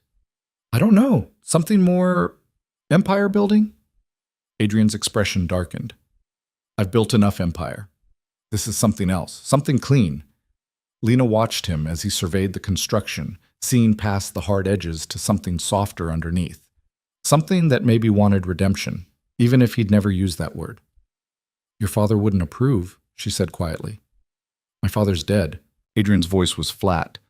"And no, he wouldn't. He'd say I'm wasting resources on people who can't pay enough to matter. That power comes from controlling what people need, not giving it away." "But you're doing it anyway. I'm doing it because of you." Lena's breath caught. "What?" "You asked me what I'd do if I could do anything. I told you I'd restore old buildings, save pieces of the past." He turned to face her fully. "But that's not entirely true. What I really want is to build something that matters, something that helps instead of hurts." "Adrian, you look at me like I'm capable of being better than I am. Like the empire and the violence and the fear aren't all there is." His gray eyes held hers with devastating intensity. "I want to be the man you see, not the one my father raised." The honesty in those words hit Lena square in the chest. She stepped closer, her boots squelching in the mud. "You are that man," she said. "You're just also the other one. People aren't one thing, Adrian. We're complicated, contradictory." "That's generous." "It's true." She reached up, her hand finding his face. "You scare me sometimes. The intensity, the control, the casual way you talk about power. But you also make me feel safer than I've ever felt. You're teaching me about negotiation while building affordable housing. You're both things." Adrian's hand covered hers, pressing her palm against his cheek. "And you're okay with that? The contradiction?" "I'm a walking contradiction. Anxious but stubborn. Shy but opinionated. Afraid of everything but still choosing you." She smiled slightly. "We're a matched set." He kissed her there, in the middle of the construction site, mud on their shoes and dust in their hair. It was nothing like the controlled passion of his penthouse. This was raw, desperate, like he was trying to pull her inside him and keep her there. When they broke apart, Lena was breathless. "I need to tell you something." Adrian said, his forehead resting against hers. Okay. Last night, the emergency. His jaw tightened. There was a threat against one of my businesses. Someone trying to move in on territory that's been DeLuca controlled for 20 years. What did you do? I handled it. Reminded them why challenging us is a bad idea. He pulled back slightly, watching her reaction. I'm not going to lie and say it was pretty, Lena. I did what needed to be done. She should have been horrified, should have demanded details, insisted he explain exactly what handled it meant. But the truth was, she didn't want to know. Knowing would make it real in a way she wasn't ready for. Did anyone get hurt? She asked instead. Define hurt. Adrian. Broken bones heal, reputations get rebuilt. But yeah, someone got hurt. No apology in his voice, just fact. That's what I am, Lena. When someone threatens what's mine, I don't negotiate. I end the threat. And I'm yours now, so if someone threatened me, then I'd burn their entire world down. He said it calmly, like he was discussing the weather. Without hesitation, without mercy. Lena should have run. Should have gotten in the car and demanded Thomas take her home. Instead, she found herself strangely reassured by the cold certainty in his voice. That's insane, she whispered. Probably. I should be terrified. Are you? She searched herself honestly. Fear was there, but it was tangled up with something else. Something that felt dangerously like trust. No, she admitted. I'm not. Adrian's expression shifted, surprise giving way to something fiercer. You really are going to ruin me. Is that bad? I don't know yet. He took her hand, threading his fingers through hers. Come on, I want to show you the plans. They spent the next hour in a trailer that served as the site office, Adrian walking her through blueprints and architectural drawings. He explained load-bearing walls and zoning requirements with the same intensity he'd probably used to explain territory disputes to whoever he'd handled the night before. Lena listened, watching the way his hands moved over the plans, the way his voice softened when he talked about green spaces and community areas. This was Adrian without the armor, without the performance, just a man who wanted to build something good. You really care about this, she said. I told you. I'm tired of destroying things. He looked up from the blueprints. I want to create something that lasts, something people will point to in 50 years and say, that's where my grandmother lived. That's where I grew up. Legacy. The right kind, not the kind my father left me. Lena's phone buzzed. She glanced at it, then winced. 3 missed calls from Marco. 2 texts asking where she was. Her shift at Aurelio's had started an hour ago. I have to go, she said. I'm supposed to be at work. Adrian glanced at his watch. Call in. Tell them you're sick. I can't do that. Why not? Because I've never called in sick. Because I need this job. Because... Lena. He caught her hand. How much do you make in a week at Aurelio's? She told him, and something flickered across his face. That's what I spend on shoes, he said quietly. Let me... No. The word came out sharper than she intended. I know where you're going with this, and no. I'm not quitting my job so you can take care of me. That's not who I am. I'm not trying to control you. Aren't you? You send me breakfast without asking if I want it. You pick me up without checking if I have plans. You want me to call in sick because it's convenient for you. Lena pulled her hand back. I like you, Adrian. A lot. But I'm not going to become some kept woman who waits around for you to have time for her. The words hung between them. Adrian's expression was unreadable. You're right, he said finally. I'm sorry. The apology surprised her. Really? I'm used to people doing what I want. It's a bad habit. He stepped closer, but didn't touch her. But you're not people, Lena. You're you. And I don't want to change that. Then let me keep my job. Let me keep my independence. On one condition. What? Let me send Marcus to pick you up after your shifts. I don't like you taking the bus that late. Lena wanted to argue, but the request was reasonable. And the truth was, the late-night bus rides did scare her sometimes. Fine, she agreed. But that's it. No more surprise breakfasts. No more decisions about my schedule. We talk about things first. Adrian's mouth quirked. You're negotiating with me. You told me to read that book about reading people. I'm applying what I learned, which is that you're trying to take care of me because you care, but you're doing it in a way that makes you feel in control because control is how you manage fear. She tilted her head. Am I close? His expression shifted from surprised to impressed. Disturbingly close. So let's find a middle ground. You can worry about me. You can even take care of me sometimes, but you have to let me take care of myself too. Adrian studied her for a long moment, then nodded slowly. Deal. But Lena? Yeah? When there's actual danger, I'm not negotiating. If I tell you to do something for your safety, you do it. No arguments. How will I know it's actual danger versus you being overprotective? You'll know. His voice carried an edge that made her shiver. Trust me, you'll know. Marcus drove her to Aurelios, and Lena spent the rest of her shift in a daze. She went through the motions, taking orders, serving wine, clearing plates, but her mind was elsewhere.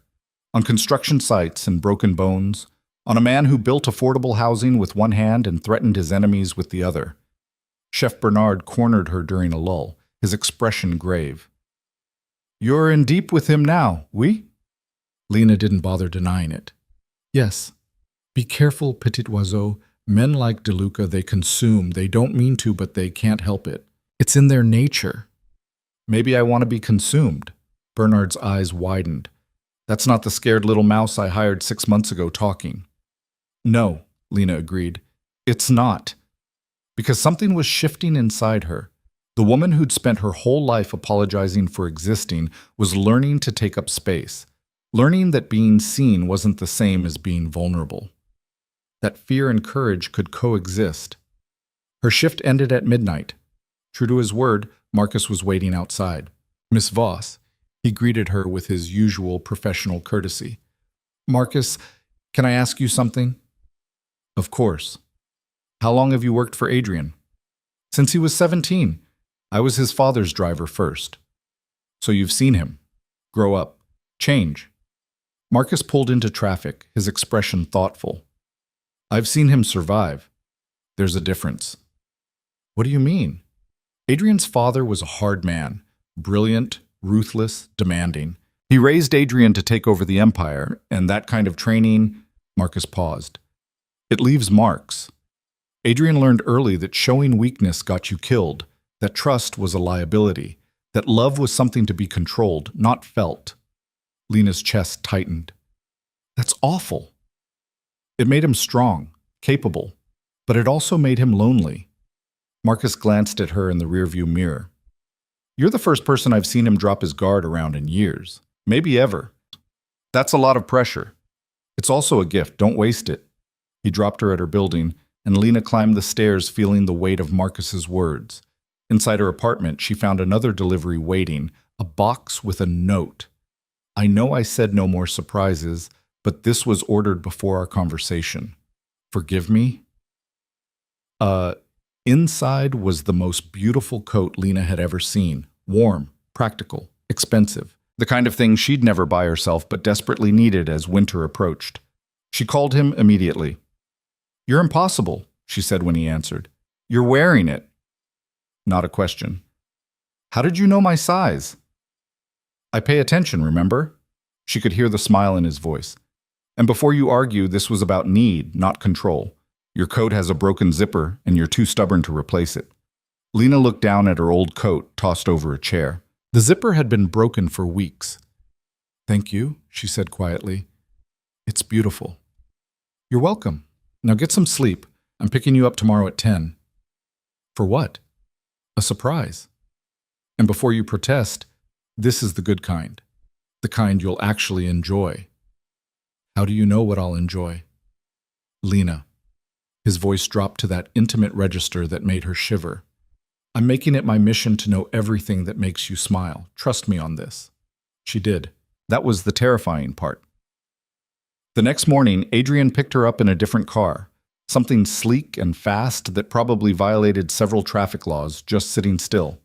He drove them out of the city, into countryside that Lena had never explored. Where are we going? She asked as buildings gave way to trees. You'll see.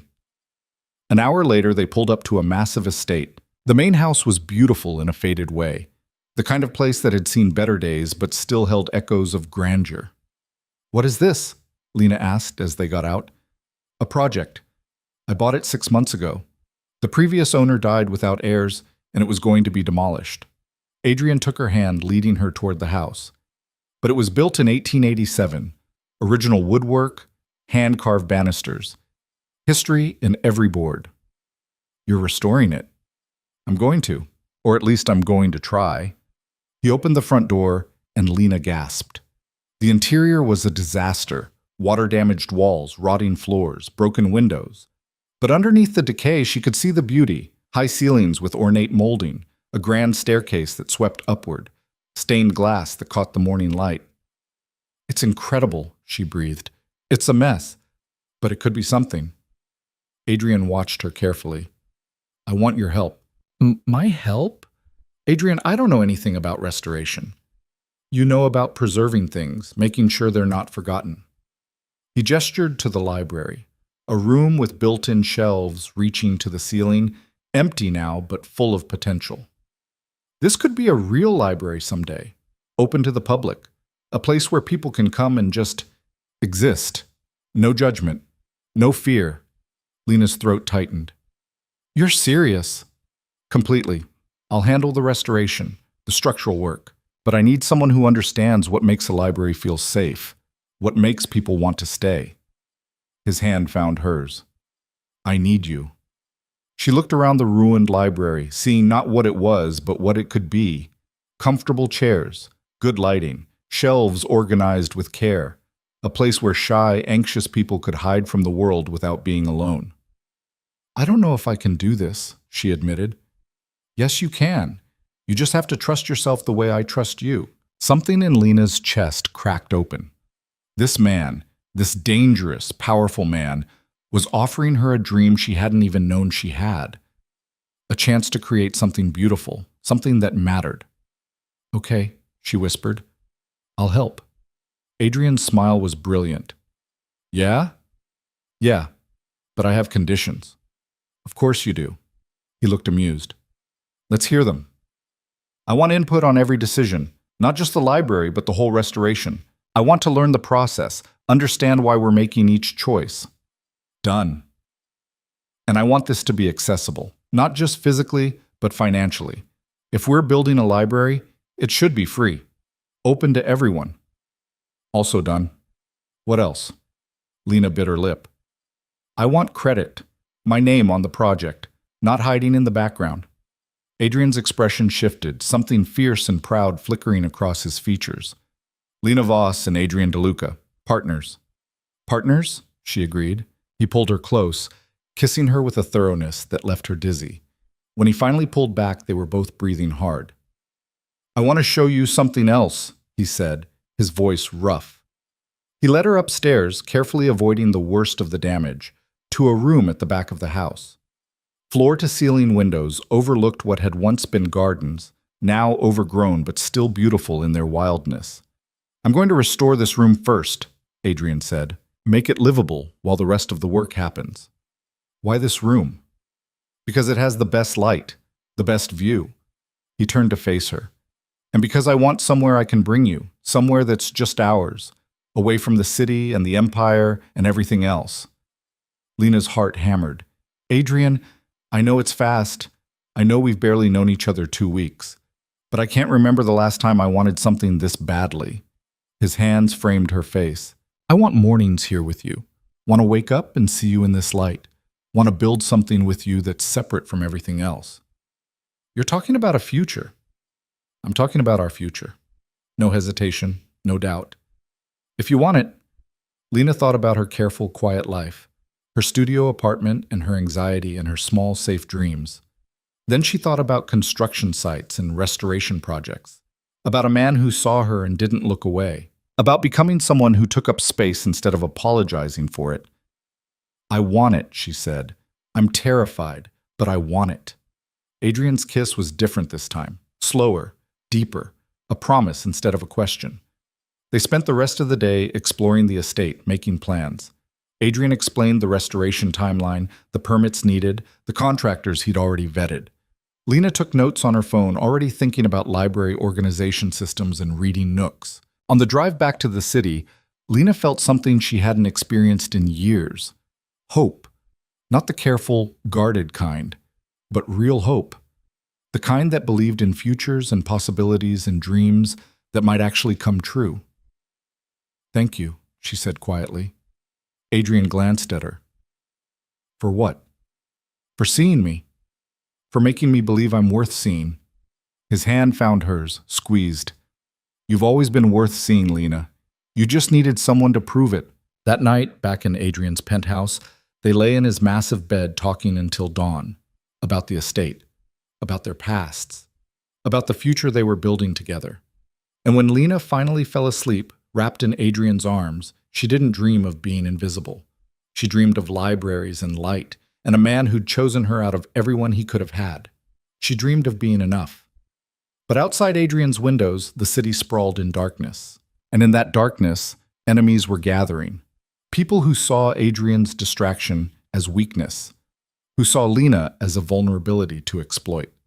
The peace they'd found was fragile, and it wouldn't last. The threat came 3 weeks later, delivered in the most mundane way possible. Lena was leaving Aurelios after her shift, already looking forward to seeing Adrian, when a man stepped out of the shadows near the employee entrance. He was ordinary-looking, middle-aged, average height, forgettable face, the kind of person you'd pass on the street without a second glance. "Lena Voss?" he asked. Every instinct screamed at her to run. "Who's asking?" "Someone who thinks you should know what you're really getting into." He held out a manila envelope. "Your boyfriend isn't who you think he is. I know exactly who he is." "Do you?" The man's smile was cold. "Do you know about the warehouse fire in 2019? The 3 men who died? Or the construction company that went bankrupt after refusing to sell to DeLuca Enterprises? The owner who killed himself when he lost everything?" Lena's stomach churned, but she kept her voice steady. "I don't know who you are, but I'm not interested in whatever you're selling." "I'm not selling anything. I'm offering truth." He dropped the envelope at her feet. "Read it, then ask yourself if this is really the life you want."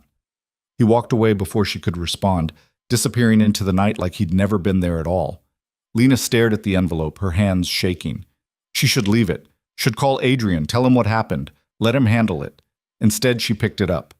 Marcus pulled up moments later, his expression concerned when he saw her face. "Miss Voss? Are you all right?" "Fine," she lied, clutching the envelope. "Just tired." She waited until she was home, door locked, before opening it. Inside were newspaper clippings, police reports, photographs. Everything the man had mentioned and more. Evidence of Adrian's father's brutality. Questions about Adrian's own involvement in various incidents. Financial records showing money moving through shell companies. And photos. Adrian at what looked like a crime scene, his expression cold and detached. Adrian shaking hands with men whose faces were circled in red, with notes identifying them as known criminals. Adrian walking out of a police station at 3 a.m., his lawyer beside him. Lena's phone rang. "Adrian." She let it go to voicemail. It rang again and again. Finally, she answered. "Where are you?" Adrian's voice was tight with tension. "Marcus said he dropped you off an hour ago, but you haven't texted. What's wrong?" "I need to ask you something, and I need you to tell me the truth." A pause. "What happened?" "A man stopped me outside work, gave me an envelope full of articles and photos. About your father, about you." Her voice shook. "About people who died, Adrian, who lost everything." "Where are you right now?" "Home." "Stay there. I'm coming over." "No, I need space to think." "Lena, please." The word came out broken. "Just give me tonight. I'll call you tomorrow." She hung up before he could argue, then turned off her phone. The night stretched endless and dark. Lena read every article, studied every photo, tried to reconcile the man who held her gently with the man in these images. Cold, dangerous, ruthless. By morning, she'd made a decision. She turned her phone back on to find 37 missed calls from Adrian, twice that many texts. The last one, sent at 4 a.m., simply read, "Please just tell me you're safe." She texted back, "I'm safe. Meet me at the estate at noon. We need to talk." His response was immediate. "I'll be there." Lena took the bus out of the city, then walked the last mile to the estate. The morning was cold, frost still clinging to the overgrown gardens. She let herself in with the key Adrian had given her, climbing to their room, the one he'd promised to restore first. He was already there, standing at the window.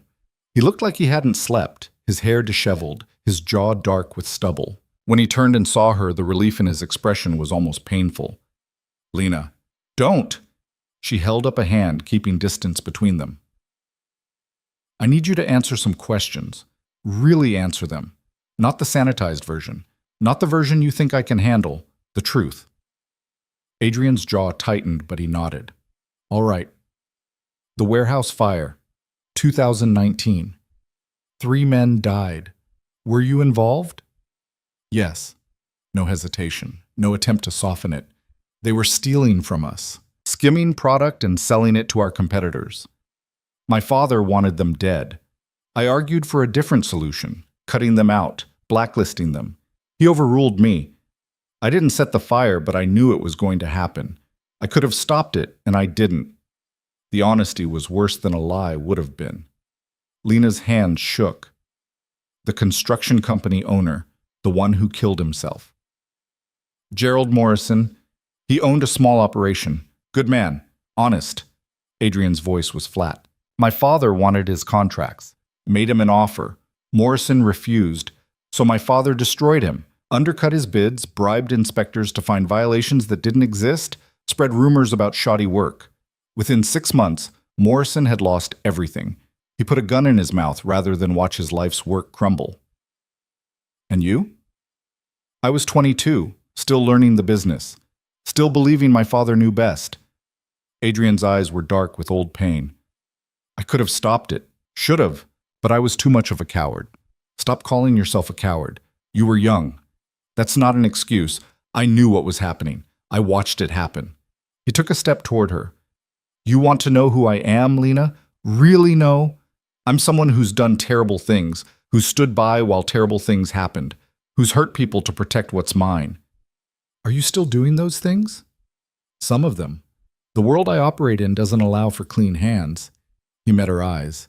"But I'm trying to be better. The housing project, the estate, you. You make me want to be better." "That's not fair. You can't put that on me." "I'm not. The choice to change is mine. But you're the reason I'm making it." He moved closer, close enough that she could see the exhaustion in his face. "I can't erase my past, Lena. Can't bring back the people my father hurt, the lives he destroyed. All I can do is try to build something different going forward." Lena looked at him, really looked, and saw the truth of it, the weight he carried, the guilt that had probably been there all along, just hidden beneath control and confidence. "The man who gave me the envelope," she said. "Who was he?" "Probably working for the Castellanos. They've been trying to move in on my territory for months. Seeing you as my weakness is a logical play." "So this will happen again, people trying to use me against you." "Yes. No point in lying, unless I end it." "How do you end something like this?" Adrian's expression went cold, hard. "By making it clear that touching you means war. By being brutal enough that no one's willing to take the risk." Lena's stomach turned. "You're talking about hurting people. I'm talking about protecting you. There's a difference." "Is there?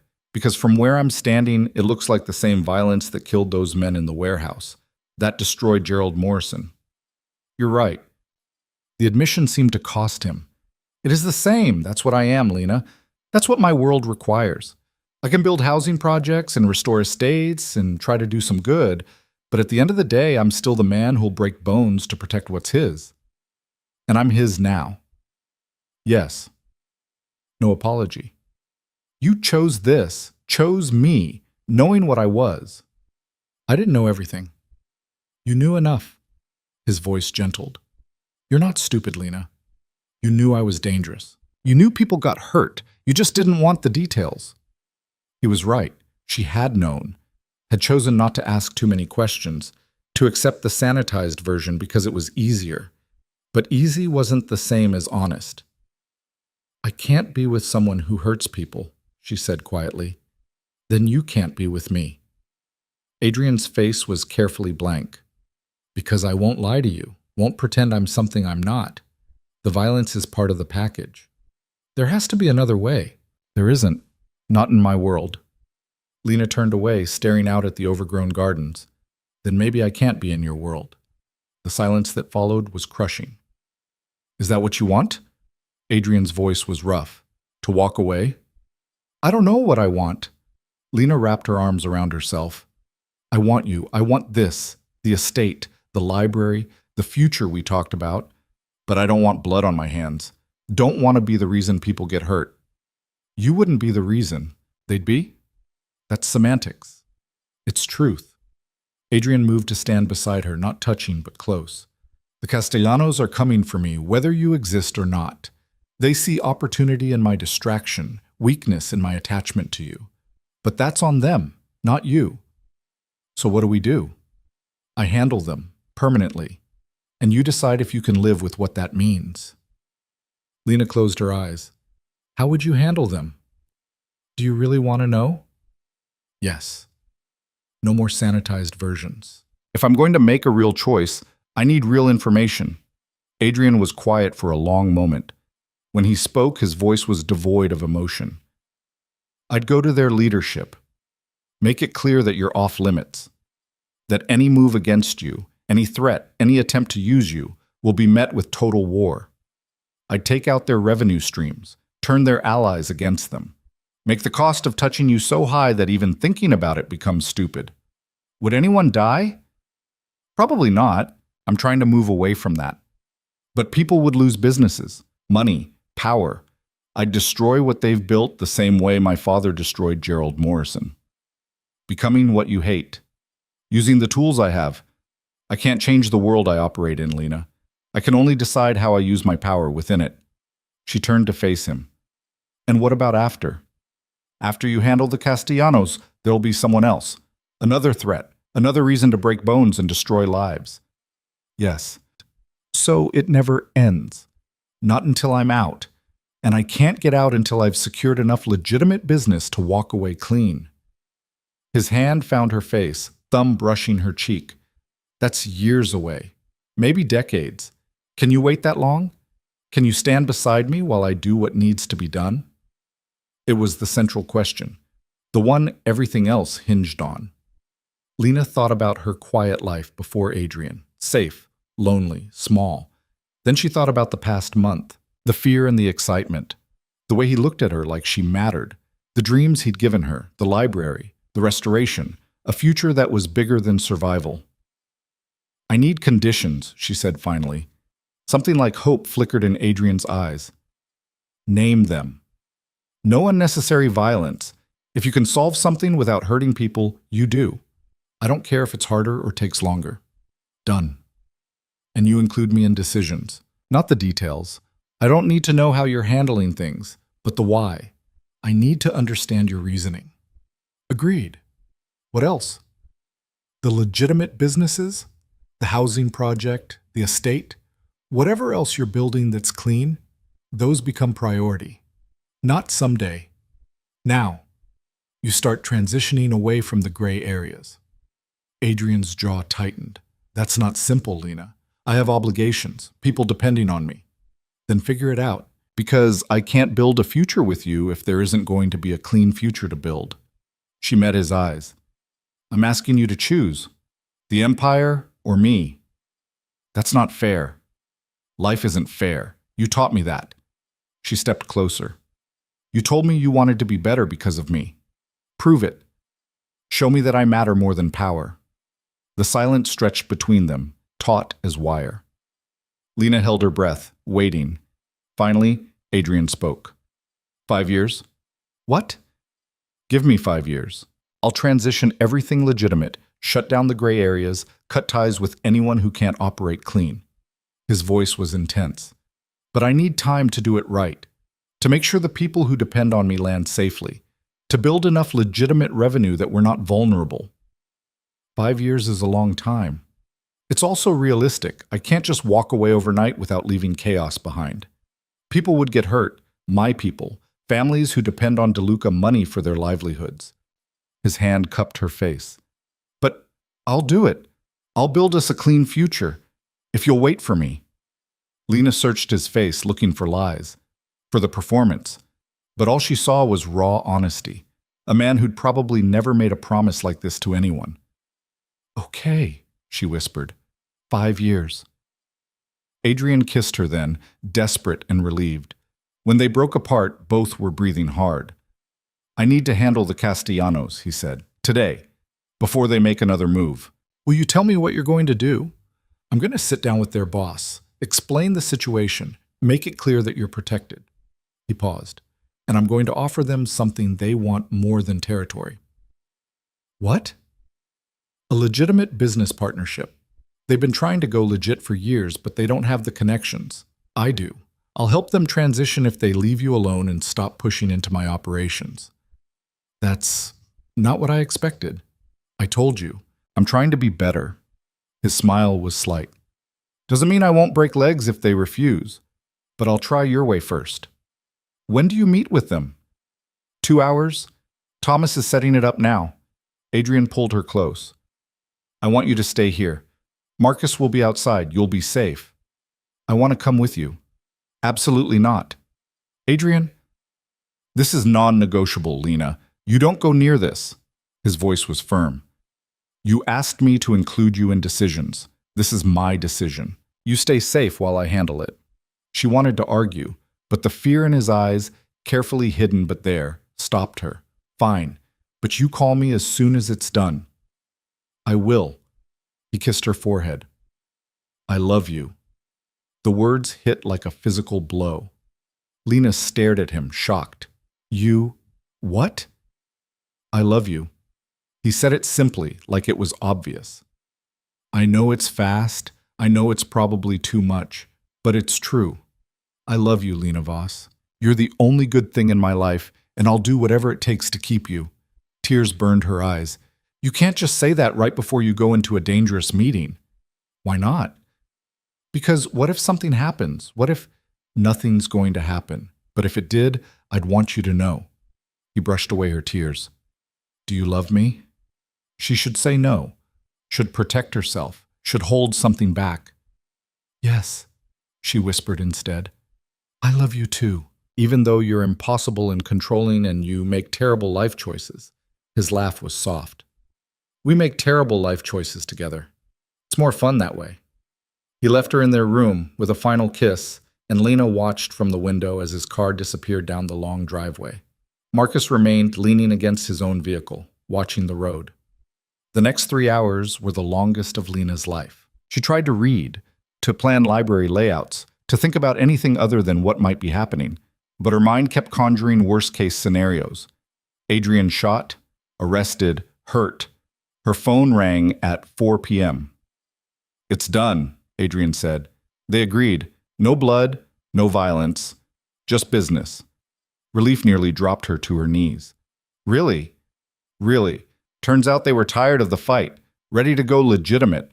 I'm giving them a way to do it with their pride intact. He sounded exhausted. I'm coming to get you. We need to celebrate. Celebrate how? I'm taking you somewhere. Somewhere important. An hour later, they stood in front of a small office building downtown. The sign read, DeLuca Foundation. What is this? Lena asked. The start of my transition, a charitable foundation focused on affordable housing, education access, and community development. Adrian took her hand. I filed the paperwork this morning. Thomas thinks I'm insane, but it's done. Adrian, I'm serious about this, about us, about building something clean. He pulled her close. 5 years seems long, but it'll go fast. And at the end, we'll have the life we want, the library, the estate, a future that doesn't require looking over our shoulders. Lena looked up at the building, seeing not what it was, but what it represented. Hope. Change. A man choosing to be better. I'm proud of you, she said quietly. Yeah? Yeah. 6 months later, Lena stood in the library at the estate, now fully restored. Shelves lined the walls, filled with books she'd carefully selected. Comfortable chairs clustered near windows. Reading lamps cast warm pools of light. The grand opening was in 2 days.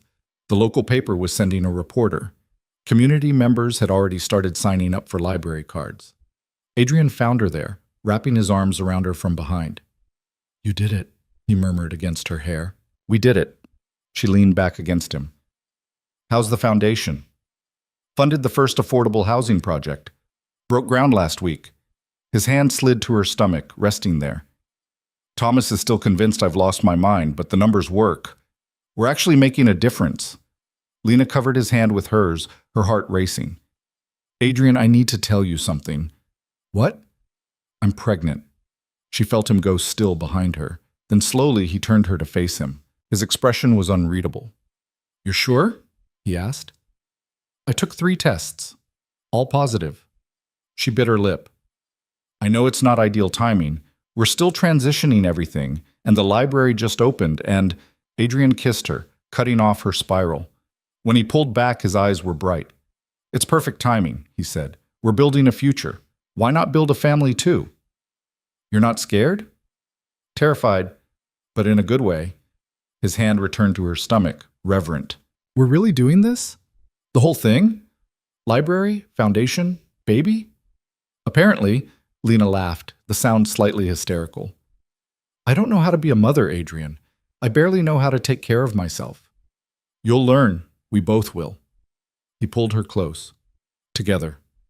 The library opened to a crowd that surprised them both. Families, students, elderly people who remembered the estate in its glory days. They wandered the restored rooms with wonder, touching the books like they were treasures. Lena watched them, her hand unconsciously resting on her still flat stomach, and felt something she'd never expected to feel. Complete. Not perfect. She still got anxious in crowds, still apologized too much, still doubted herself daily. Adrian still made decisions that worried her, still carried the weight of his family's legacy, still had moments where the hard man showed through the gentler one. But they were building something, together, something that mattered. A year later, Lena stood in the library again, this time with a baby on her hip. Emma had Adrian's gray eyes and Lena's shy smile. She was 4 months old and already the center of their universe. "She likes the books," Adrian said, coming up beside them. He'd been in a meeting with Thomas, finalizing the closure of another gray area business. The transition was happening. Slowly, but it was happening. "She likes everything?" Lena shifted Emma to her other hip. "How'd it go?" "We're down to 3 problematic operations. Thomas found buyers for 2 of them. The third," he grimaced, "it's complicated, but we'll figure it out." "You always do." They stood together, watching families browse the stacks, and Lena thought about the terrified waitress she'd been a year and a half ago. The girl who'd tried so hard to be invisible. She wasn't that girl anymore. She was a mother, a library director, a partner to a man who was learning to choose love over power. She was Lena Voss DeLuca, and she was finally wonderfully visible. "Do you ever regret it?" Adrian asked quietly. "Choosing this life? Choosing me?" Lena looked at him, at the man who'd caught her when she fell and never let go, at the father holding their daughter with such careful tenderness, at the person who was trying, every single day, to be better. "Not once," she said, and she meant it. 3 years after that, on the day Adrian signed the papers dissolving the last of his father's questionable businesses, they stood in the garden of the estate. Emma was nearly 5 now, chasing butterflies through the restored flower beds. A son, James, toddled after her on unsteady legs. "It's done," Adrian said, staring at the paperwork. "Everything's legitimate, clean. How does it feel?" "Strange, like I just cut off a limb." He looked at her. "But lighter, like I can finally breathe." Lena took his hand, squeezing. "You did it. 2 years early, even." "We did it. None of this happens without you pushing me." He pulled her close. "You saved me, Lena. From becoming my father. From losing myself completely. You saved yourself. I just reminded you it was possible." They stood there watching their children play, and Lena thought about the journey, the fear and the courage, the terrible choices and the good ones, the way love could transform people if they let it. She'd been so afraid of being seen, of being known, but being seen by Adrian, truly, completely seen, had been the best thing that ever happened to her. because he hadn't just seen her fears and her flaws. He'd seen her strength, her worth, her capacity for so much more than she'd believed possible. And in seeing her, he'd taught her to see herself. "I love you," she said, the words easy now, natural. "I love you too." Adrian kissed her temple. "Thank you for choosing me, for staying when you had every reason to run. Where else would I go? You're my home." And it was true. This estate, this library, this family, they were home in a way her studio apartment had never been. Not because they were beautiful or expensive, but because they were built on something real, on love, on trust, on the choice to show up every day and do the hard work of being better. Emma shrieked with laughter as she caught a butterfly, her joy infectious. James clapped his chubby hands, trying to copy his sister. Lena and Adrian watched them together, and Lena knew with absolute certainty that this was enough, more than enough. The shy girl who'd tried to disappear had become a woman who'd learned to stand in the light, and the dangerous man who'd ruled through fear had learned to lead through love. They were both transformed, both better, together. And that, Lena thought, as Adrian's arm tightened around her waist, was the kind of ending worth choosing, the kind worth fighting for, the kind that felt like coming home.